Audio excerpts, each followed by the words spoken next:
But in my first week back in the Pentagon, I did want to address my recent hospital stay and some of the issues around it.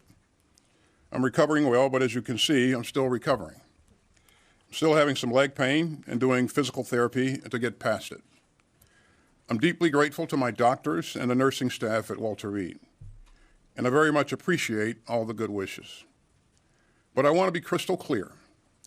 We did not handle this right, and I did not handle this right.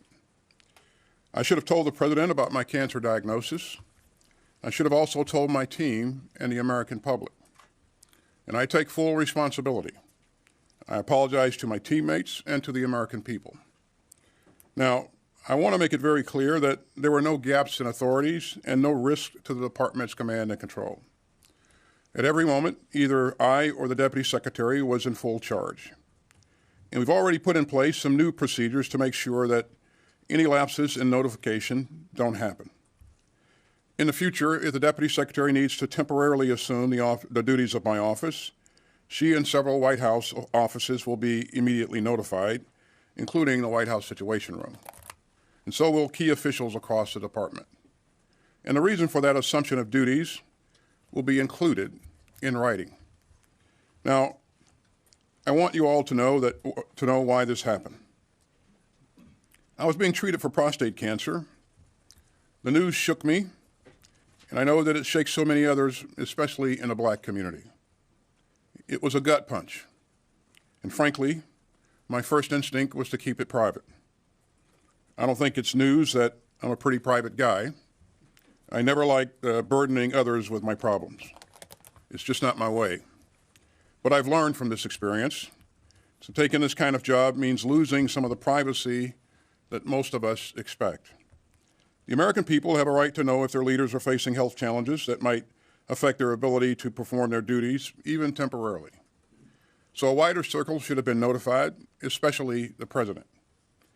I'll take your questions today, but as you know, we've got an ongoing internal review, as well as a DoD Inspector General review that we fully support. So I may have to discuss some aspects later. Now, let me back up a bit.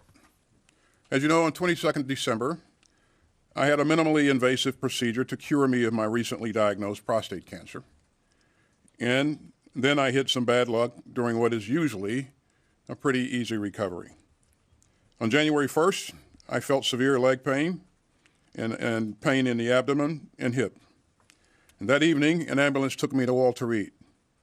The doctors found that I had several issues that needed treatment, including a bladder infection and abdominal problems. On January 2nd, I was also experiencing fever and chills and shallow breathing. The medical staff decided to transfer me to the critical care unit for several days for closer monitoring and better team care by my doctors. And the Deputy Secretary assumed the functions and duties of my office, which happens when necessary. Her senior staff, my senior staff, and the joint staff were notified of this through our regular email notification procedures. And I never directed anyone to keep my January hospitalization from the White House. On January 5th, I resumed my functions and duties as secretary from the hospital. I was functioning well mentally, but not so well physically, and so I stayed at Walter Reed for additional time for additional treatment, including physical therapy for some lingering issues with my leg. Now, I'm offering all of this as an explanation and not an excuse. I am very proud of what we've achieved at the department over the past 3 years, but we fell short on this one. As a rule, I don't talk about conversations with my boss, but I can tell you I've apologized directly to President Biden. And I've told him that I'm deeply sorry for not letting him know immediately that I received a heavy diagnosis and was getting treatment. And he has responded with the grace and warm heart that anyone who knows President Biden would expect. And I'm grateful for his full confidence in me.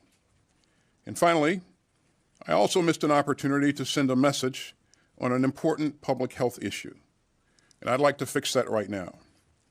I was diagnosed with a highly treatable form of cancer, a pretty common one. 1 in 8 American men will get prostate cancer. 1 in 6 Black men will get it. And so I'm here with a clear message to other men, especially older men. Get screened, Get your regular checkups. Prostate cancer has a glass jaw. If your doctor can spot it, they can treat it and beat it. And the side effects that I experienced are highly, highly unusual. So you can count on me to set a better example on this issue today and for the rest of my life. And again, I want to thank everyone for their well wishes and their great support.